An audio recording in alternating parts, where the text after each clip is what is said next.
Hello! This is part 5 of Lrn2Tank, and today I want to discuss every other ability in our spellbook that wasn't discussed in part 4.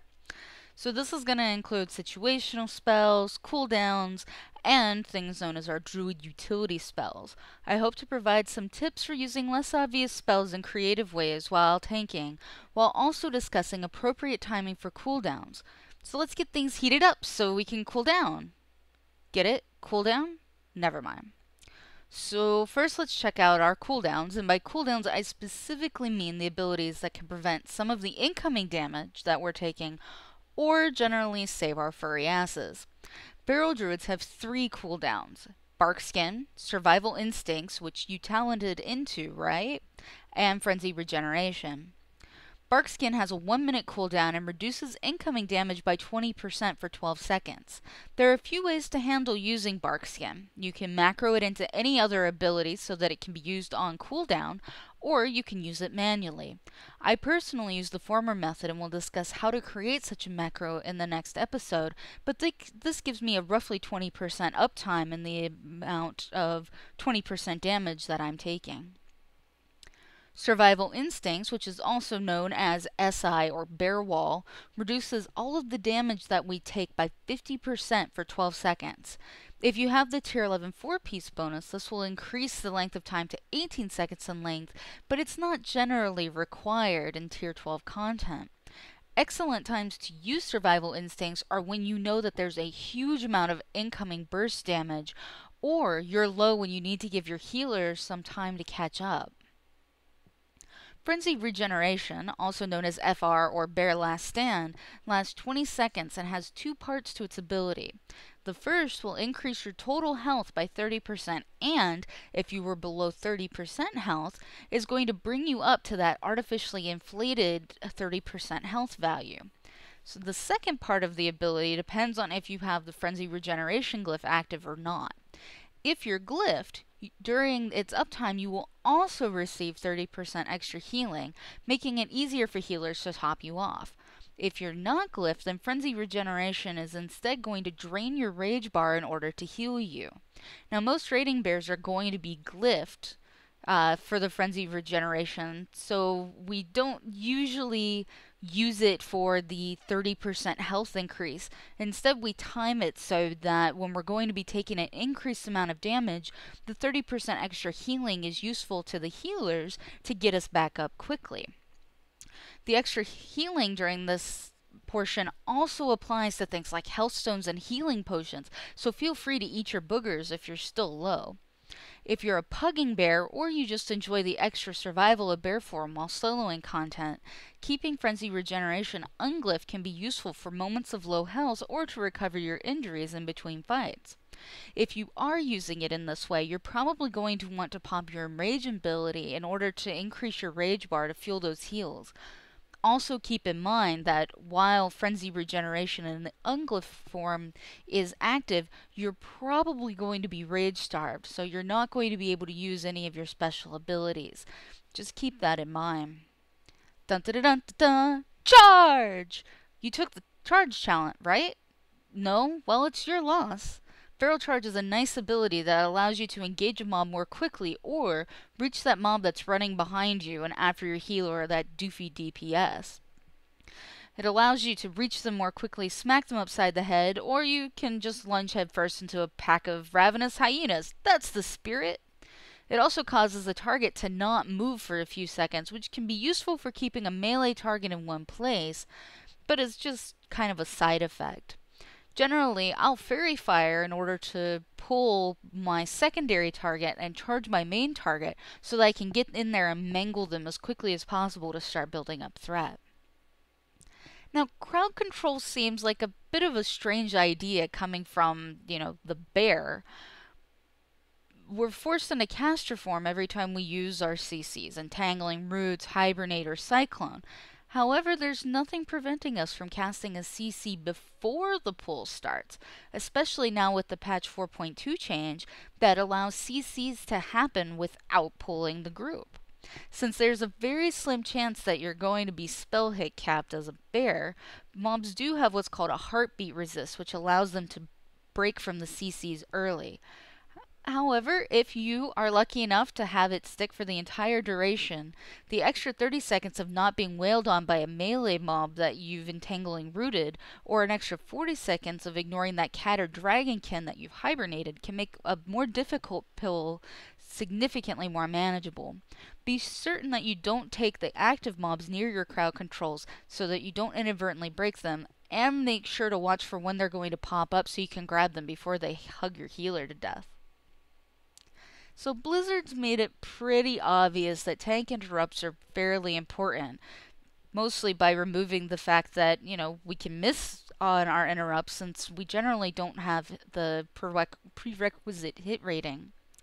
Now, Skull Bash is the feral bear interrupt, but this ability only really shines if you've talented into Brutal Impact. Otherwise, it's a minute-long cooldown and not nearly as useful. We also have the plain old bash ability, which doesn't work against every mob, and generally all bosses are immune. But when it will affect the mob, it will stun the creature for 5 seconds. There are a few other sneaky ways to use these against particular mobs, especially in Zul'Aman, that I'll explain a little bit better in a future video. But suffice to say, bash has a few more uses than just being another form of interrupt. Sometimes, no matter how in their face you are, mobs just don't want to pay attention to you. Either a CC broke early and is making a beeline for the healer, or the DPS didn't want to give you a couple seconds to build threat. But this is where taunting comes in. The only true taunt that bears have is called Growl. Like all of the other taunts, when you use Growl against a mob, it's going to take the threat value of whoever has the highest amount of threat on it and set your threat to that value. Now, because melee has to beat the highest target's threat value by 10%, and ranged has to beat the highest target's threat value by 30%, so long as you keep attacking the mob and the melee back off for a second or two, you should be able to keep your threat at that point. Keep in mind that Growl is on an 8-second cooldown, so you're not going to be able to very quickly grab multiple mobs. Unlike Growl, you can pop Challenging Roar, but this isn't a true taunt. It's something known as a fixate. A fixate does not change your threat value on each creature affected. It simply forces them to beat you up for a few seconds, and in the case of Challenging Roar, it's going to be 6. If you're raiding and the other tank dies, you can quickly pick up all of his targets with the ability to hopefully try and salvage the situation. Or if there's a large group of mobs coming your way, or you're getting ready to pull a group that you're not so certain that you're going to be able to get good threat off the bat, use your Challenging Roar and then power into your AoE threat rotation. The cooldown on this is a minute if you have it glyphed.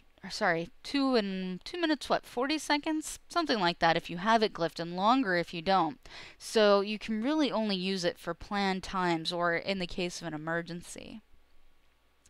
Stampeding Roar is an interesting ability that Blizzard provided to Feral Druids in Cataclysm.